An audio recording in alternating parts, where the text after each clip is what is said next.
Mexico और मध्य America में कई पुराने लोग रहते हैं जिनकी अपनी अलग भाषा और अपने तरीके से जीने का तरीका। इन लोगों के पास कहानियां सुनाने की बहुत पुरानी परंपरा है जिसमें वे भगवानों, दुनिया की रचना और इंसानों की बातें सुनाते हैं। कुछ कहानियों में भगवान दुनिया बनाते हैं तो कुछ में वे उसे फिर से बनाते हैं। एक कहानी में बताया गया है कि मौत के देश की देवी भी पति पत्नी के प्यार का रिश्ता नहीं तोड़ सकती। बहुत सी कहानियों में चालाक और समझदार किरदार भी होते हैं जो अपनी चालाकी से लोगों की मदद करते हैं। जैसे एक कहानी में जंगली चूहे ने आग चुराकर लोगों तक पहुंचाई और दूसरी कहानी में खरगोश ने अपने दोस्त को बचा लिया। इन कहानियों में जगह और माहौल का भी बड़ा असर है। जैसे समुंदर किनारे रहने वालों की कहानियों में समुंदर की बातें आती हैं, रेगिस्तान में रहने वालों की कहानियों में रेगिस्तान की बातें होती। हर समाज में कहानियां ये भी बताती हैं कि कौन सा व्यवहार सही है और कौन सा गलत। कुछ कहानियों में लोग वादे निभाने और लालच से बचने का सबक सीखते हैं। कुछ कहानियां शिकार करने के सही तरीके बताती हैं या बच्चों को आशीर्वाद देने की परंपरा की शुरुआत की वजह बताती हैं। ये कहानियां मैक्सिको और मध्य अमेरिका की बहुत सारी कहानियों का छोटा सा हिस्सा है, लेकिन ये हमें दिखाती है कि यह यहाँ के लोग अपने आप को और अपनी दुनिया को किस नजरिए से देखते हैं और कैसे इंसान और दूसरे जीव जंतुओं के साथ मिलजुल कर रहना सीखते। जहाँ भी किसी समुदाय का नाम आता है वहाँ उनकी असली भाषा में नाम और उनके देश का नाम दिया गया है ताकि लोगों को उनके असली नाम भी पता चल सके। कुना लोग पनामा के इलाके में रहते हैं। उनके भगवान का नाम ओलोकुपिनेले है जिसने सारी दुनिया बनाई। जिसने सारी दुनिया बनाई। ओलोकुपिनेले ने धरती, पानी, आसमान, पहाड़, घाटियां, पेड़ पौधे, खाने लायक घास और जानवर सब कुछ बनाया। उसने समुंदर, झरने, नदियां, पानी के झरने, बादल और बारिश भी बनाई। हर चीज ओलोकुपिनेले ने अपने प्यार से बनाया। सब कुछ उसके प्यार और सपने से बना। ओलोकुपिनेले ने इंसानों को भी बनाना चाहा ताकि उन्हें रहने के लिए अच्छी जगह मिले। उसने दुनिया में कई सुंदर चीजें रखी जैसे कीमती पत्थर, खाने का स्वाद बढ़ाने वाली चीजें, रंगीन कपड़े। ओलोकुपिनेले ने ये सब इसलिए बनाया ताकि इंसान जब आए तो उन्हें अच्छी चीजें मिले, क्योंकि वो अपनी बनाई दुनिया और अपने बच्चों से बहुत प्यार करता था। जब सब कुछ तैयार हो गया तभी ओलोकुपिनेले ने इंसानों को बनाया। पहाड़, घाटियां, पेड़ पौधे, जानवर और मछलियां जब अपने अपने घर में खुश थे तभी इंसान बनाए गए और इन्हें कुना नाम दिया गया। कुना लोग ओलोकुपिनेले की तरह दिखते थे। वह सुंदर, लंबे और मजबूत थे। हर किसी को एक खास हुनर दिया गया। कोई अच्छा शिकारी था, कोई अच्छा गायक, कोई कपड़ा बनाता था, कोई अच्छा नाचता था। सबको अपनी खासियत मिली थी। जब सारे कुना लोग बन गए और अपनी अपनी खूबियां पाली तो ओलोकुपिनेले ने उन्हें धरती पर रखा। कुना ने आंखें खोली तो देखा कि वे एक सुंदर बगिया में हैं। चारों तरफ पेड़ हैं, चिड़ियां गा रही हैं, मिट्टी, बारिश और फूलों की खुशबू है। मगर ये सब उनके लिए नया था, इसलिए वे डर गए। सूरज बहुत तेज था, दुनिया बहुत हरी थी, चिड़ियों की आवाज बहुत तेज थी, तो सब छांव में छुप गए।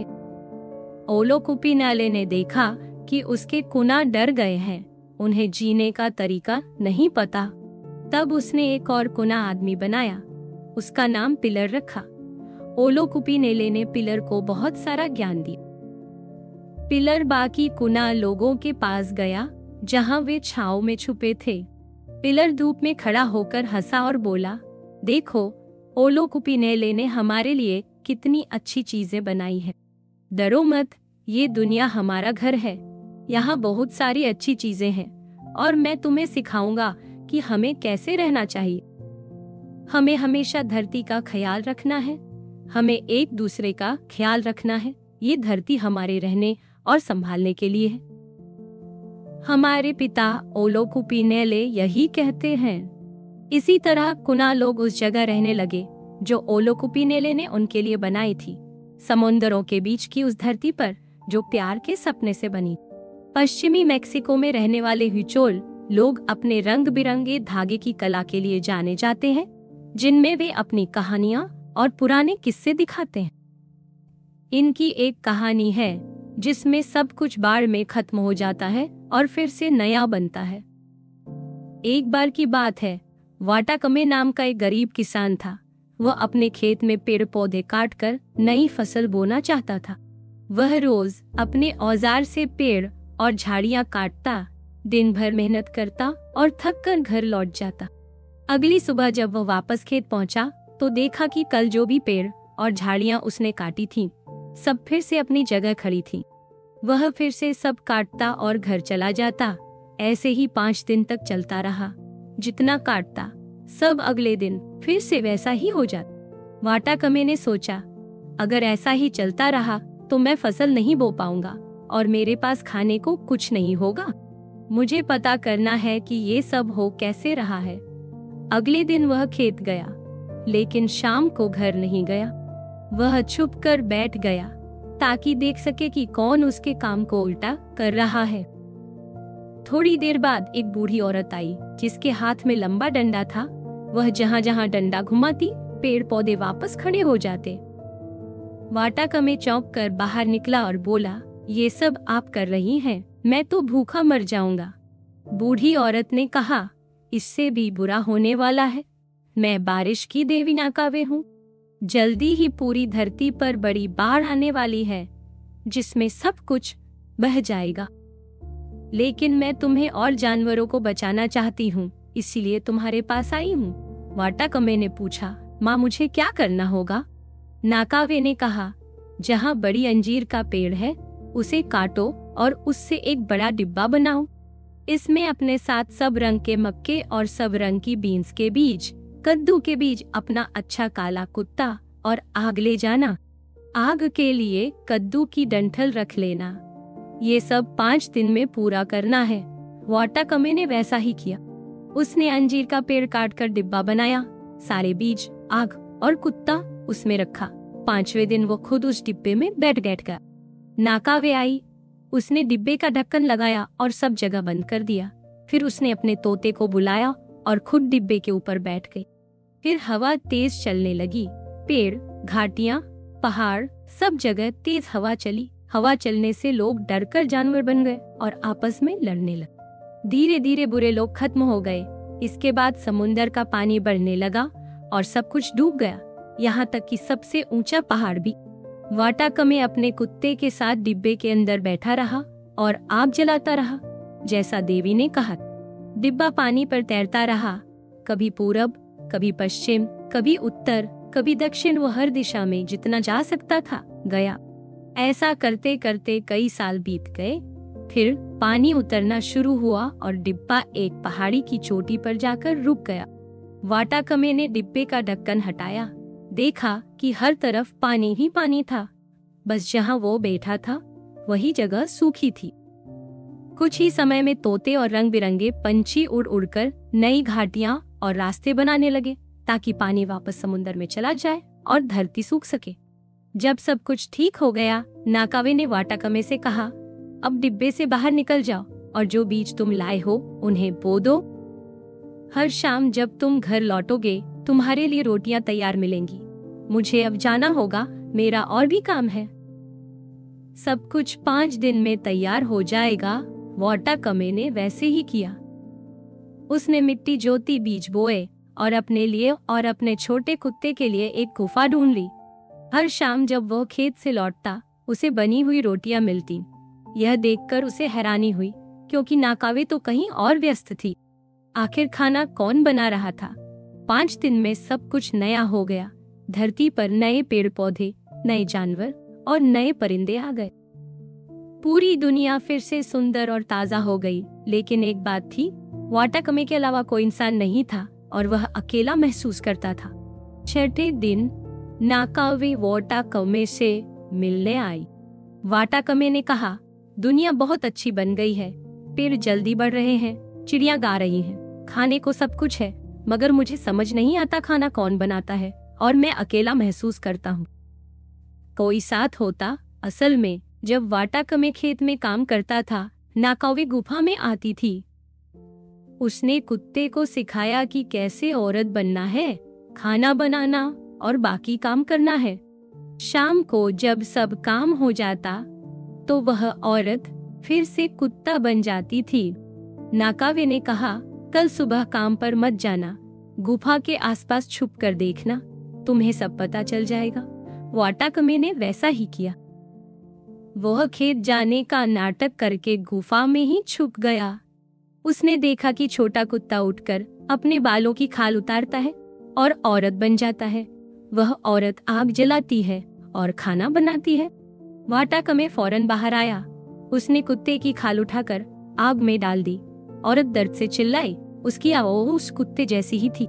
फिर वाटाकमे ने उस आटे को लिया जो औरत ने रोटियों के लिए गूंथा था और उसे उबालते हुए पानी में डालकर औरत के पूरे शरीर पर लगा दी। थोड़ी ही देर में औरत ठीक हो गई और असली इंसान बन गई। अब वह औरत वाटाकमे की पत्नी बन गई। दोनों साथ खुश रहने लगे और उनके कई बच्चे हुए।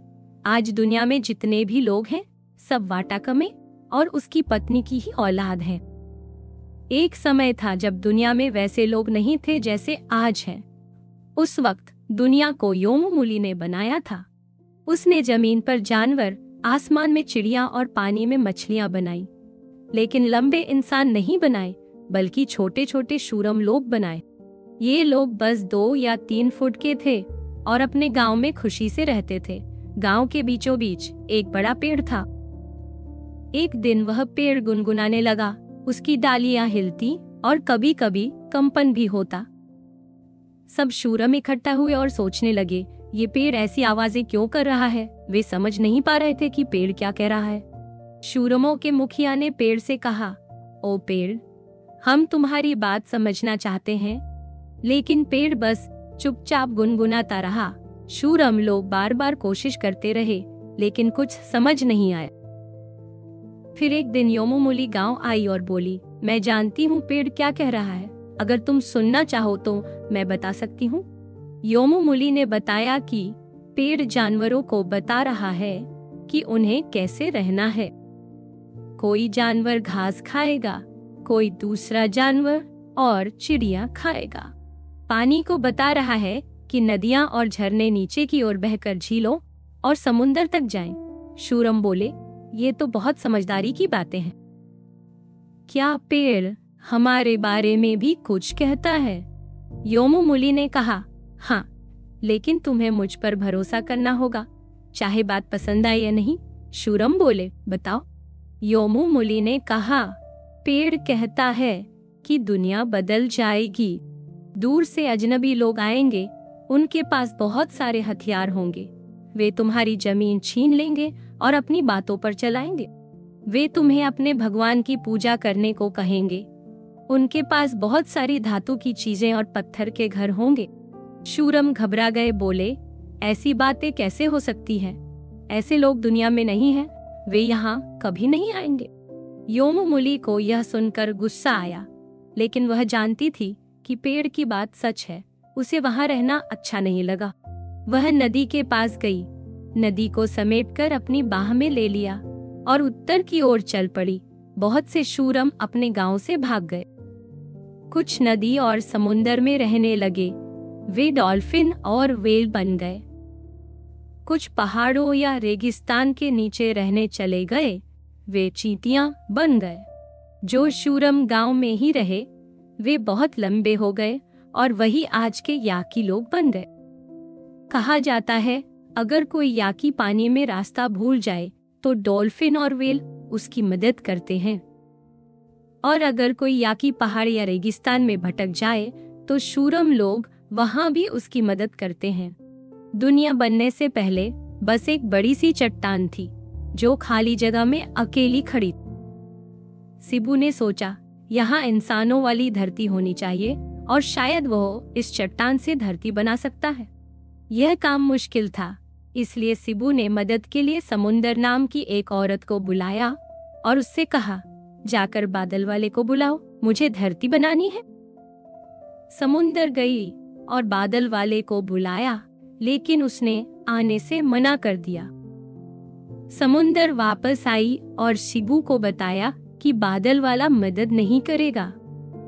तब शिबू ने समुंदर को अपनी छड़ी दी और कहा, इसे लेकर बादल वाले के पास जाओ, शायद वह अब मदद करे। समुंदर फिर गई, मगर बादल वाला अब भी तैयार नहीं हुआ। उसने कहा, लौटते वक्त इस छड़ी को कभी मत छोड़ना। समुंदर को ये बात अजीब लगी, पर उसने कोशिश की कि छड़ी न छूटे।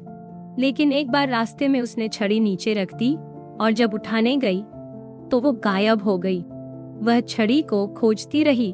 तभी लंबी घास में से एक जहरीला सांप निकला और उसे डस लिया। समुंदर की वहीं मौत हो गई। शिबू को हैरानी हुई कि समुंदर लौट क्यों नहीं रही। वह उसे ढूंढने निकला और उसे मृत पाया। उसने समुंदर के शरीर को बड़े बड़े पत्तों में लपेटा, जैसा वहां की रस्म है। तभी शरीर फूलने लगा। शिबू ने शरीर पर एक मेंढक रखा ताकि वह ढका रहे, पर जैसे ही वहां से कीड़ा गुजरा, मेंढक उसे पकड़ने कूद गया।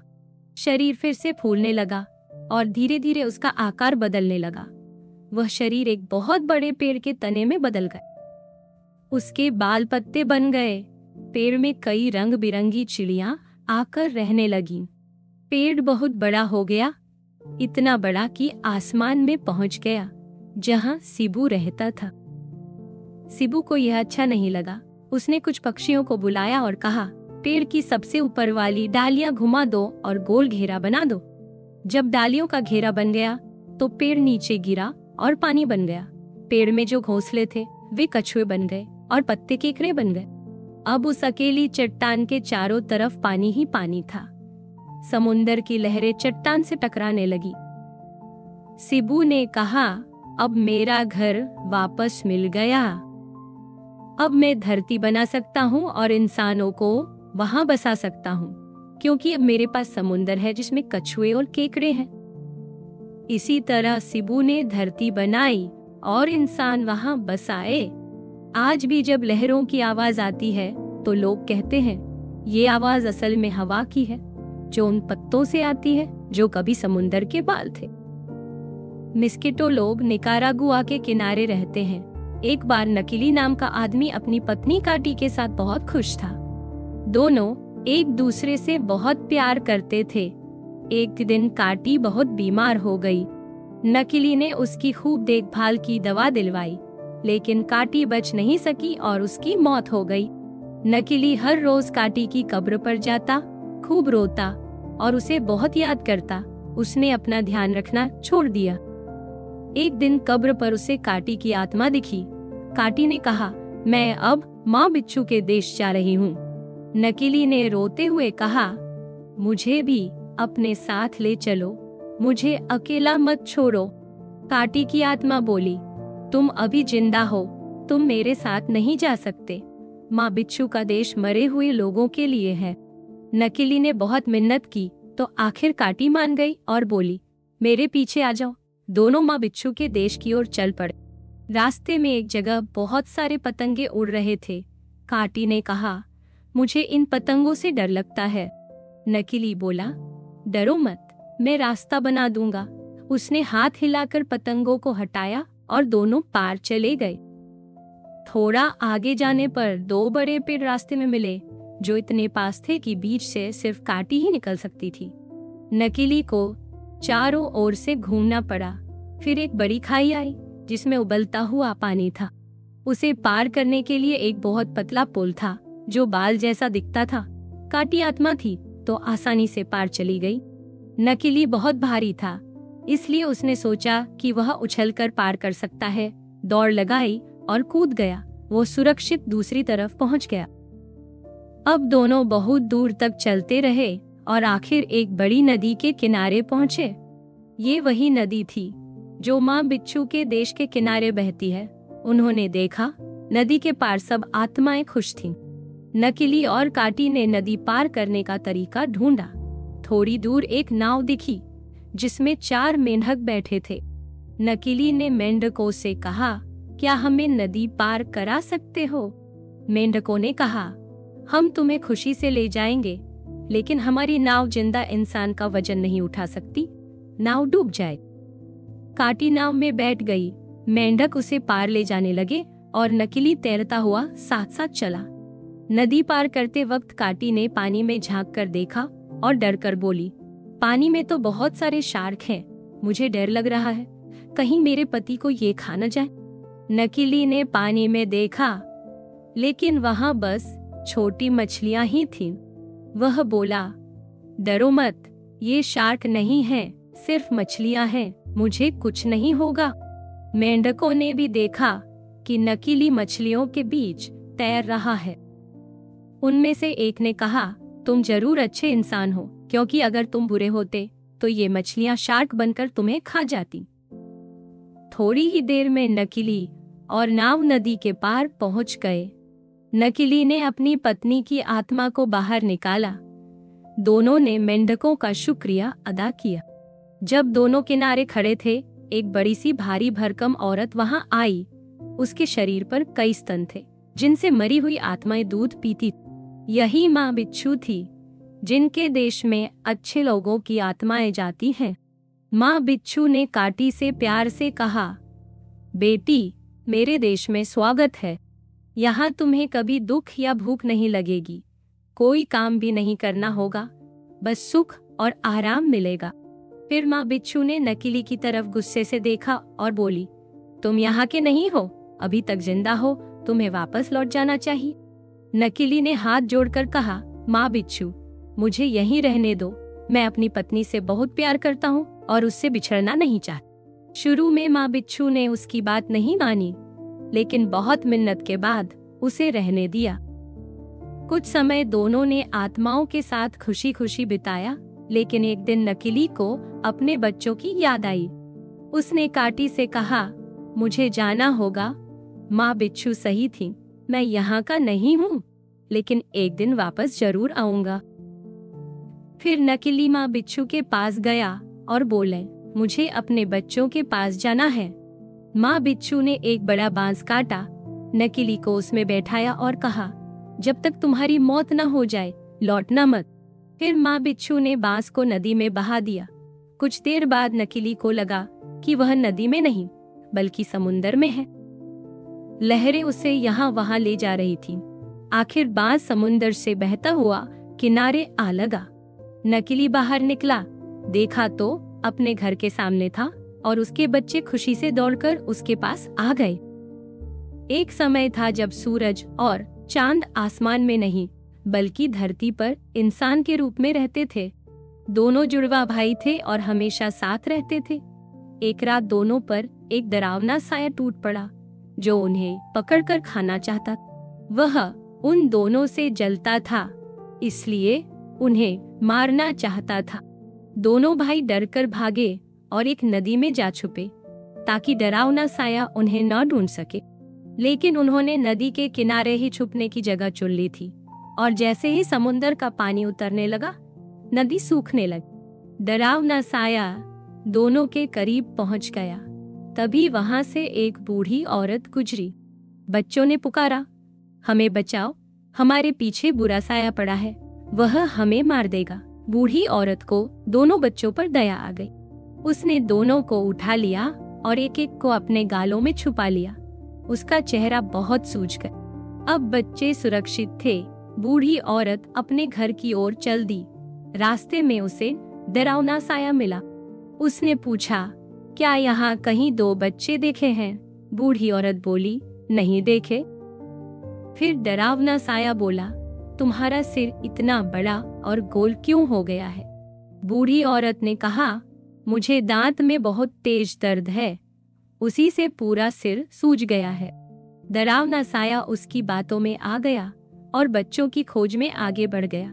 उसे पता भी नहीं चला कि दोनों बच्चे बूढ़ी औरत के गालों में छुपे हैं। जब बूढ़ी औरत घर पहुंची तो उसने दोनों बच्चों को अपने गालों से बाहर निकाला। बच्चों का कोई अपना नहीं था, तो बूढ़ी औरत ने ही उनकी देखभाल शुरू कर दी। दोनों बहुत शरारती थे। बूढ़ी औरत जब भी सूत काटती, बच्चे उसका तकला छीनकर सारा धागा उलझा देते थे, मगर बूढ़ी औरत उन्हें डांटती नहीं थी और वक्त के साथ दोनों बच्चे उसे अपनी माँ मानने लगे। सूरज और चांद बूढ़ी औरत के साथ खुशी से रहने लगे। दोनों अच्छे और मजबूत लड़के बन गए। वे खुद धनुष बाण बनाने लगे और जंगल में जाकर शिकार करते। कभी कभी कबूतर मारकर लाते, जिसे बूढ़ी औरत पकाती थी। कभी कभी बूढ़ी औरत घर से बाहर चली जाती थी। जब बच्चे पूछते तो वह कहती कि अपने पति से मिलने जा रही है। एक दिन बच्चों ने पूछा, आप हमारी माँ हो तो हमारे पिता कौन है? बूढ़ी औरत बोली, मेरे पति ही तुम्हारे पिता हैं। बच्चों ने पूछा, हम उन्हें कभी क्यों नहीं देखते? औरत बोली, वे जंगल के भीतर रहते हैं, वहाँ उन्हें अच्छा और सुरक्षित लगता है, लेकिन तुम उनसे कभी मत मिलना, मुझे डर है तुम उन्हें मार दो।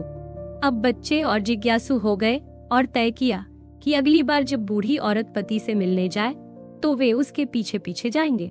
जल्दी ही बूढ़ी औरत ने बताया कि वह पति से मिलने जा रही है और बच्चों को घर पर रहने को कहा। बच्चों ने हाँ कहा, लेकिन वे छुपकर उसके पीछे पीछे जंगल में चले गए। वे अपने रास्ते पर राख गिराते गए ताकि लौटते वक्त रास्ता याद रहे। काफी देर चलने के बाद वे खुली जगह पहुंचे, जहां बूढ़ी औरत रुकी और अजीब आवाज निकाली। झाड़ियों में छुपे बच्चों ने देखा कि एक बड़ा हिरन वहां आया। बूढ़ी औरत ने हिरन को पत्ते और घास खिलाए। बच्चों ने ये देखा और वापस राख की लाइन पकड़कर घर लौट आए। वे बूढ़ी औरत के लौटने से पहले ही घर पहुंच गए और ऐसे दिखाया जैसे कहीं गए ही नहीं। कुछ दिन बाद बूढ़ी औरत ने बच्चों से ताजा घास काटने को कहा, जिसे वो अपने पति के लिए ले जा सके। बच्चों ने लकड़ी का हंसिया बनाया और घास काटने लगे। सूरज ने हंसिया जोर से चलाया, जिससे घास आसानी से कट गई, लेकिन वहां छुपा एक छोटा खरगोश अचानक निकला और भागते भागते चांद के चेहरे पर टकरा गया। खरगोश की छाप चांद पर रह गई। इसी वजह से आज भी लोग चांद पर खरगोश की आकृति देखते हैं। अगले दिन दोनों बच्चे खुद उस खुली जगह पहुंचे और वहां अपने पिता को देखने के लिए वही आवाज निकाली जैसी बूढ़ी औरत ने निकाली। थोड़ी ही देर में वही बड़ा हिरन आया।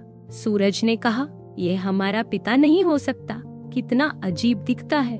चांद ने भी कहा, देखो इसके पतले पतले पैर बिल्कुल बेढंगे लगते हैं।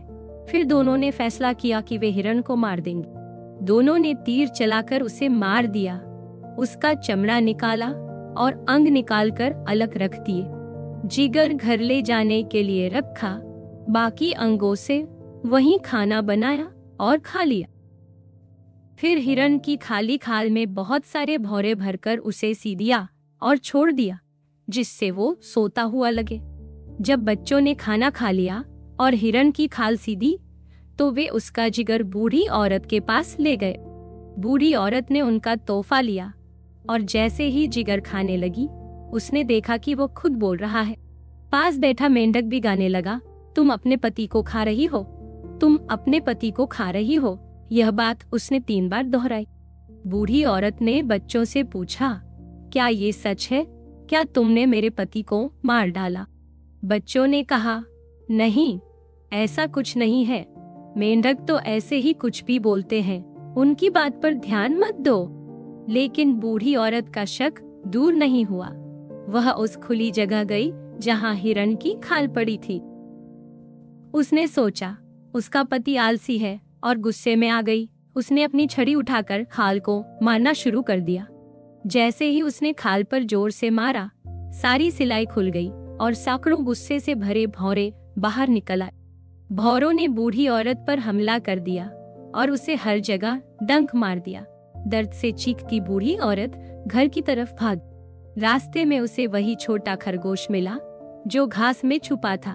खरगोश बोला, पानी में कूद जाओ, पानी में कूद जाओ। बूढ़ी औरत बोली, इससे कुछ नहीं होगा, मुझे तो अपने बच्चों से पसीने वाला स्नान बनवाना है। घर पहुंचकर बच्चों ने देखा कि बूढ़ी औरत के पूरे शरीर पर भौरों के डंक लगे हैं।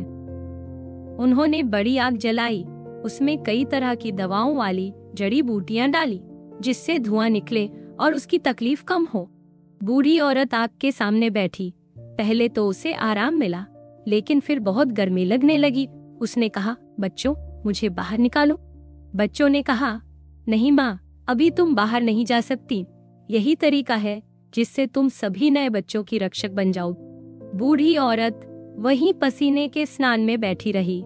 इतनी गर्मी हुई कि वह जलकर राख बन गई।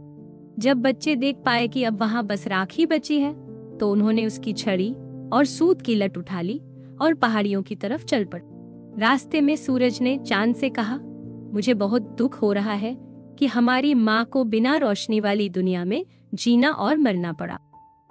अब हम उनके लिए क्या कर सकते हैं? चांद ने कहा, हम सबसे ऊंची पहाड़ी पर चढ़कर वहां से अपनी रोशनी माँ पर डाल सकते हैं। सूरज को ये बात अच्छी लगी। दोनों बच्चे चढ़ते चले गए। रास्ते में उन्हें एक बड़ा सांप मिला जिसकी आंखें चमकती थीं। दोनों ने मिलकर सांप को मार दिया। सूरज ने छड़ी से मारा, चांद ने सूत से गला दबा दिया। फिर उन्होंने सांप की आंखें निकाल ली। चांद ने दाहिनी, जो सबसे तेज थी, और सूरज ने बाईं, जो हल्की थी, अपने पास रख ली। दोनों पहाड़ चढ़ते गए। वहां उन्हें एक खोखला पेड़ मिला जिसमें मधुमक्खियों का छत्ता था।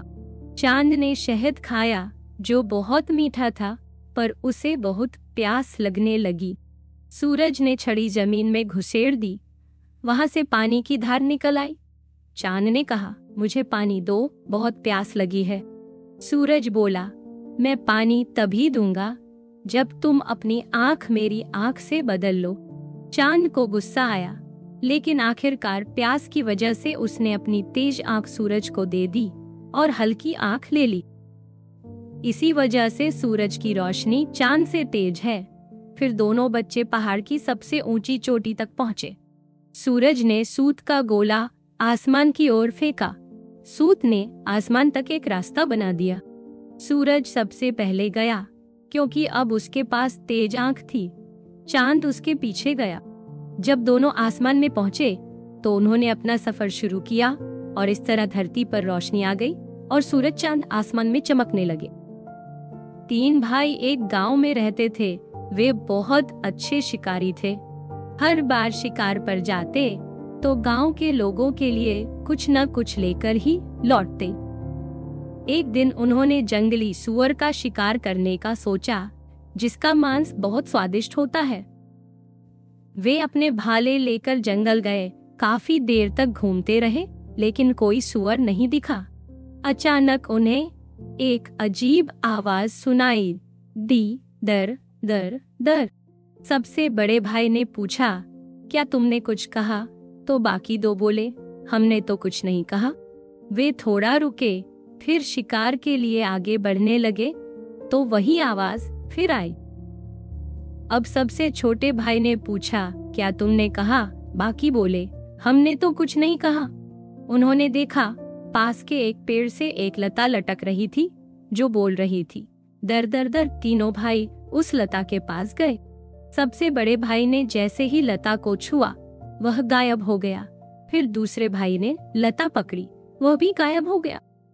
सबसे छोटा भाई डर गया और बोला, मेरे भाइयों को लौटा दो। लता ने कहा, मैंने उन्हें कहीं नहीं ले जाया, वे यहीं हैं। बस वे मुझे छोड़ देंगे तो फिर दिखने लगेंगे। दोनों भाई जैसे ही लता से अलग हुए, वे फिर से सामने आ गए। तीनों भाई हैरान होकर लता से बोले, तुम कौन हो? लता बोली, मैं दर हूँ जिसे छूने से इंसान अदृश्य हो जाता है। कोई तुम्हें देख नहीं सकता। भाइयों ने सोचा, अगर हमारे पास इस लता का थोड़ा थोड़ा हिस्सा हो जाए तो हम दुनिया के सबसे अच्छे शिकारी बन सकते हैं। हम चाहे जिस जानवर का शिकार कर लेंगे। वे सब लता की तरफ झपटे, मगर लता दूर चली गई और दिखना बंद हो गई। तभी दर की आवाज आई, मैं तुम्हें खुद को लेने दूंगी, लेकिन पहले 2 वादे करो। भाइयों ने कहा, हम वादा करते हैं। दर बोली, पहला, कभी भी सूअर का मांस बेचना मत, जरूरतमंदों को बांट देना। दूसरा, शिकार में कभी बंदूक का इस्तेमाल मत करना, बस भाले ही चलाना। भाइयों ने वादा किया। अब दर फिर सामने आई और तीनों ने उसका छोटा सा हिस्सा काट लिया। बाकी दर गायब हो गई। भाई, शिकार पर गए और बहुत सारे सूअर पकड़ लाए। घर लौटने से पहले उन्होंने लता के टुकड़े उसी पेड़ पर छोड़ दिए जहां से लाए थे। फिर सारे सूअर गांव लाए और हर जरूरतमंद को मांस बांट दिया। गांव वाले हैरान रह गए कि एक दिन में इतने सारे सूअर कैसे लाए। सबने मिलकर जानवरों को साफ किया, पकाया और बड़ा भोज मनाया। खाना खत्म होने के बाद गांव के बुजुर्गों ने भाइयों को बुलाया और पूछा, इतने सारे सूअर कैसे पकड़ लाए? सबसे बड़े भाई ने सब सच सच बता दिया।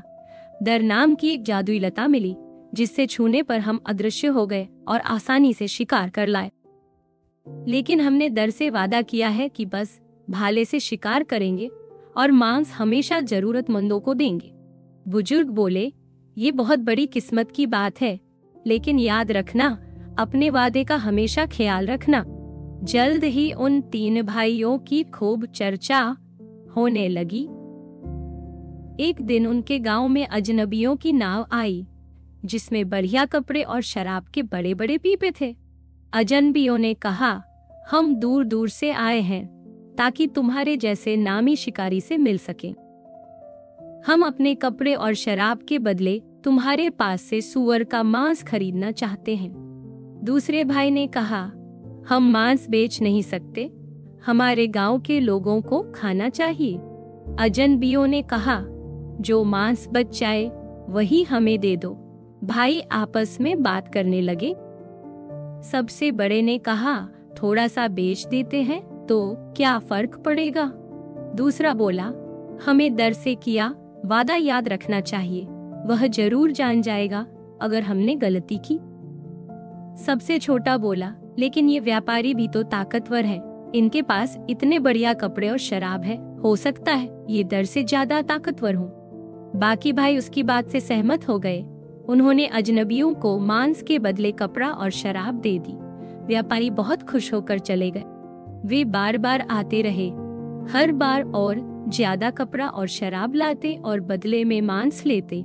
ऐसा चलता रहा जब तक भाइयों को एहसास नहीं हुआ कि अब मांस गांव के लोगों के लिए कम पड़ने लगा है। एक दिन व्यापारी फिर भाइयों ने कहा, अब हम और मांस नहीं दे सकते क्योंकि गांव वालों को खाना चाहिए। व्यापारी बोले, ये सब इसलिए है क्योंकि तुम सिर्फ भाले से शिकार करते हो, अगर बंदूक से शिकार करोगे तो ज्यादा जानवर मार सकते हो, दोनों को मांस मिल जाएगा। भाइयों को यह बात सही लगी। उन्होंने बंदूकें खरीद ली और उनसे शिकार करने लगे। अब वे और ज्यादा सूअर मारने लगे जिससे व्यापारी और गांव दोनों को मांस मिलता। धीरे धीरे भाइयों को डर से किए वादे की याद भी नहीं रही। अब व्यापारी बार बार आते, हर बार कुछ और महंगी चीजें लाते और भाई मांस देकर उनकी हर चीज ले लेते। जल्दी ही मांस इतना कम पड़ गया कि गांव के लोगों को खाने के लिए भी ठीक से नहीं मिलता था। गांव के बुजुर्गों ने भाइयों को बुलाया और कहा, तुम बहुत ज्यादा मांस बेचने लगे हो, गांव के लोग भूखे हैं और तुम व्यापारियों से चीजें ले रहे हो। भाई बोले, अगर गांव के लोग मांस चाहते हैं तो उन्हें भी मोल भाव करना पड़ेगा जैसे व्यापारी करते हैं।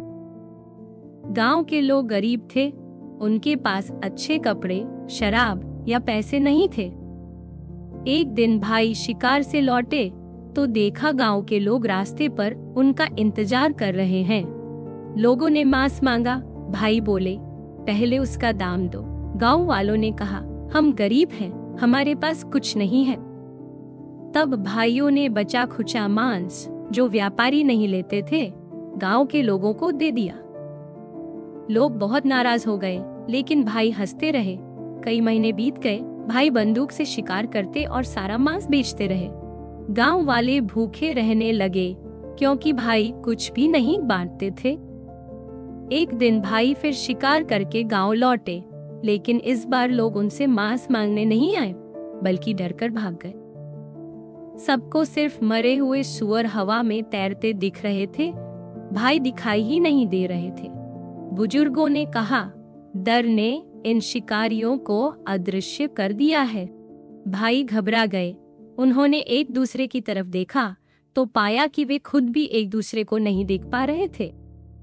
सिर्फ मरे हुए सूअर तैरते हुए दिख रहे थे। अब सबको समझ आया कि दर से किया वादा तोड़ना कितना भारी पड़ा। तीनों भाइयों ने मरे हुए सूअर रास्ते में ही छोड़ दिए और भागते हुए दर वाली लता के पास पहुंचे। वहां घुटनों के बल गिरकर बोले, हमारे साथ क्या हो गया? हम क्यों अब भी अदृश्य हैं? पर दर ने उनकी कोई बात नहीं सुनी, बस बार बार अपनी आवाज दोहराता रहा। भाइयों ने समझ लिया, ये सब हमने खुद अपने साथ किया है। हमने दर से किया वादा तोड़ दिया, लालच में आकर अपने ही लोगों का बुरा किया। अब हमें गांव जाकर बुजुर्गों और लोगों से माफी मांगनी चाहिए। वे गांव लौटे, एल्डर्स के आगे घुटनों पर बैठकर माफी मांगी, लेकिन बुजुर्गों ने उन्हें माफ नहीं किया। उन्होंने अदृश्य हो चुके शिकारियों को हमेशा के लिए गांव से बाहर निकाल दिया। तीनों भाई जंगल में वापस चले गए। वे नदी किनारे इधर उधर भटकते रहे और दर से विनती करते रहे कि उन्हें दोबारा दिखने लायक बना दे। कुछ लोग कहते हैं कि वे आज भी जंगल में घूमते हैं, क्योंकि कभी कभी शिकारी रास्ते में सुनते हैं कि कोई 3 आवाजें रोते हुए कह रही हैं, दर दर। एक दिन 2 शिकारी अपने तीर कमान लेकर जंगल में शिकार के लिए निकले। वे धीरे धीरे रास्ते पर चलते रहे, कुछ भी नजर नहीं आया। फिर उनमें से एक को जंगली सूअर दिखा। उसने तीर चलाया, मगर निशाना गलत गया। सूअर जख्मी हो गया और भाग निकला। शिकारी उसके पीछे दौड़ा, लेकिन सूअर और भी तेज भाग गया। दोनों नजरों से ओझल हो गए। दूसरा शिकारी काफी देर खोजता रहा। जब कुछ न मिला तो घर लौट आया। जख्मी सूअर का पीछा करने वाला शिकारी बहुत दूर निकल गया। आखिर में वह थक कर बैठ गया। तभी उसके सामने एक लंबा चौड़ा आदमी आया। उसके बाल कौले और कपड़े सुंदर। वह आदमी बोला, मेरे साथ चलो। शिकारी उसके पीछे पीछे चला और दोनों एक बड़े सुंदर घर में पहुंचे। घर में कई झूले लगे थे और सबसे हैरानी की बात, वहां बहुत सारे जानवर थे जो खुश और सुरक्षित दिख रहे थे। लंबे आदमी ने कहा, ये सब मेरे साथी हैं, मैं जंगली सूअरों का राजा हूं। जब कोई शिकारी जानवर को जख्मी छोड़ देता है तो वे मेरे पास आकर ठीक होते हैं या मैं उन्हें यहाँ ले आता हूँ। अगर कोई जानवर ठीक नहीं हो सकता तो मैं और मेरे मेहमान उन्हें खा लेते हैं।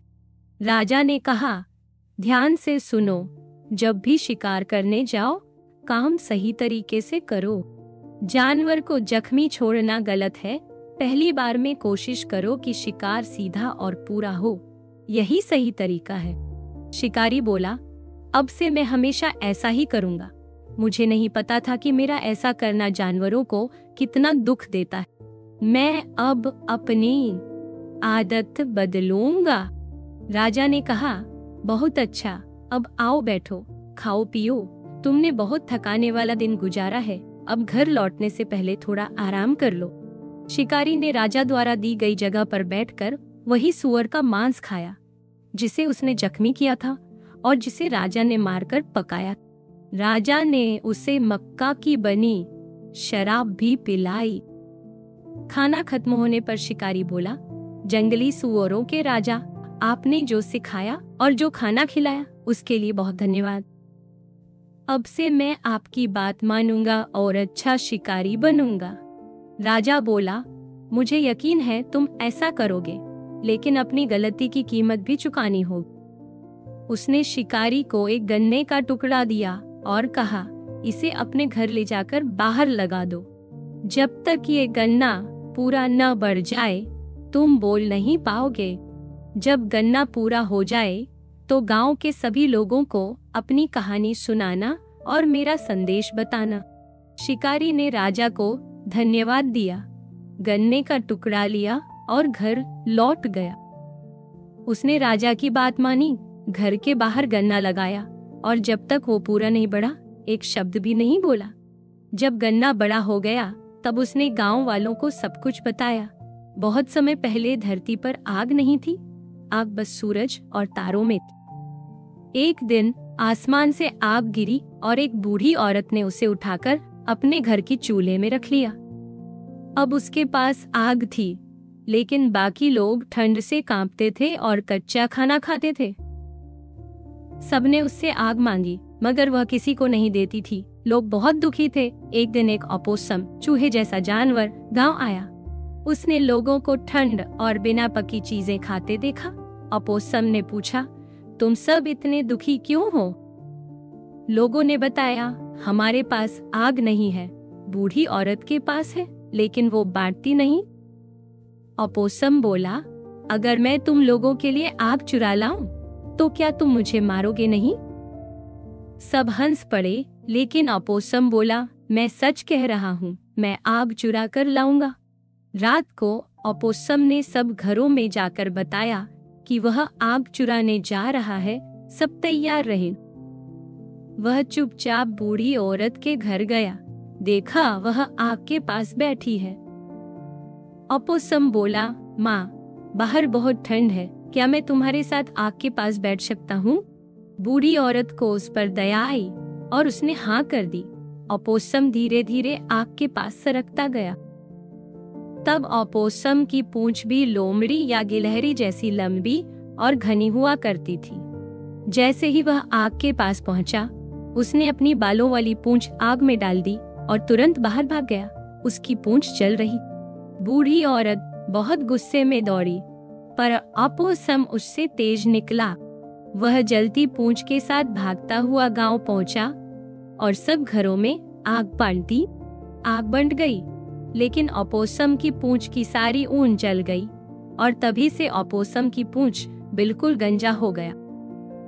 एक दिन बहुत तेज हवा चल रही थी। बाघ रास्ते पर चल रहा था। अचानक एक बड़ा सा टहनी टूटकर उसके ऊपर गिर गई। टहनी इतनी भारी थी कि बाघ उसमें फंस गया और हिल भी नहीं सका। बाघ सोचने लगा, अब तो मैं यहीं फंसा रह जाऊंगा, भूख और प्यास से मर जाऊंगा। उसी रास्ते से बैल गुजर रहा था। वह तेज हवा की वजह से जल्दी जल्दी घर लौटना चाहता था। बाघ ने बैल को देखा और आवाज लगाई, चाचा बैल, जल्दी आओ, मेरी मदद करो, मैं इस टहनी में बुरी तरह फंसा हूँ। बैल बोला, सच में तुम बुरी तरह फंसे हो, लेकिन मुझे डर है, अगर मैं तुम्हें निकाल दूं तो तुम मुझे खा लोगे। बाघ बोला, नहीं, मैं कसम खाता हूँ, जैसे ही आजाद होऊंगा तुम्हें कुछ नहीं करूंगा। बैल बोला, क्या सच में? बाघ बोला, हाँ, मैं पक्का वादा करता हूँ। बैल बोला, ठीक है, मैं तुम्हारी मदद करूंगा, लेकिन अपना वादा मत भूलना। बैल ने अपने सींग टहनी के नीचे लगाए और जोर से गर्दन मारकर भारी टहनी हटा दी। बाघ जैसे ही छूटा, उसने झपटकर बैल को काटना शुरू कर दिया। बैल बोला, बाघ, तुमने वादा किया था, मुझे नहीं खाओगे। बाघ बोला, अब मैं बहुत भूखा हूँ और तुम बड़े स्वादिष्ट लग रहे हो, लेकिन चलो फैसला किसी तीसरे से करवाते हैं। अगर वह बोले तुम्हें छोड़ दूं, तो छोड़ दूंगा, नहीं तो खा जाऊंगा। बैल ने हाँ कर दी। दोनों रास्ते पर आगे बढ़े। उन्हें रास्ते में एक बूढ़ा बैल मिला। बाघ बोला, चाचा बैल, अगर कोई अच्छा काम करे तो उसका बदला क्या मिलता है? बूढ़ा बैल बोला, भलाई का बदला भलाई से नहीं मिलता। देखो, मैंने जिंदगी भर किसान के लिए काम किया, खेत जोते, बोझ ढोया, लेकिन जब बूढ़ा और कमजोर हो गया तो किसान ने मुझे भगा दी। मैंने बहुत भलाई की, बदले में बुरा ही मिला। दोनों आगे बढ़े। अब उन्हें एक बूढ़ा घोड़ा मिला। बाघ बोला, चाचा घोड़ा, भलाई का क्या बदला मिलता है? घोड़ा बोला, मेरी कहानी देख लो। मैंने मालिक के लिए सारा काम किया, गाड़ी खींची, बच्चों को बैठाया, शराब पीकर मालिक को घर छोड़ा, लेकिन बूढ़ा होने पर मालिक ने मुझे बाहर निकाल दिया। मैंने भलाई की, बदले में बुरा ही मिला। बाघ बोला, देखो बैल, अब दो लोग मेरी बात मान चुके हैं। बैल डरने लगा, अगर अगला भी यही बोलेगा तो बाघ मुझे खा जाएगा। थोड़ी दूर पर अचानक खरगोश रास्ते में आ गया। बाघ बोला, चाचा खरगोश, हमें सलाह दो, भलाई का बदला क्या मिलता है? खरगोश बोला, ये बड़ा मुश्किल सवाल है, बताओ ऐसा क्या भला काम हुआ? बैल बोला, आज मैं रास्ते से जा रहा था तो देखा बाघ भारी टहनी के फंसा है। उसने मुझसे मदद मांगी, मैंने उसे निकाल दिया। अब वह मुझे खाना चाहता है, इसलिए सलाह चाहिए कि उसे खाना चाहिए या नहीं। खरगोश बोला, मामला तो मुश्किल है, लेकिन मुझे सही से समझ नहीं आया, जरा एक बार फिर से बताओ, हुआ क्या था? इस बार बाघ ने खुद खरगोश को पूरी कहानी सुनाई कि कैसे बैल ने उसे भारी टहनी से निकाला था। खरगोश बोला, हाँ, लेकिन मुझे अब भी समझ नहीं आ रहा कि बैल ने तुम्हें आजाद कैसे किया। मुझे तो खुद देखकर ही समझ आएगा। क्या तुम दोनों मुझे उस जगह ले चलोगे जहाँ टहनी गिरी थी? तीनों उसी जगह पहुंच गए। खरगोश बोला, ये तो बहुत भारी टहनी है, मुझे समझ ही नहीं आता बाघ इसमें कैसे फंस गया। अच्छा, तुम रास्ते में लेट जाओ, फिर बैल टहनी तुम्हारे ऊपर रख दे और फिर दिखाए कैसे हटाई थी। तभी मुझे सब समझ आएगा और तुम्हारे सवाल का जवाब दे पाऊंगा। बाघ रास्ते में लेट गया।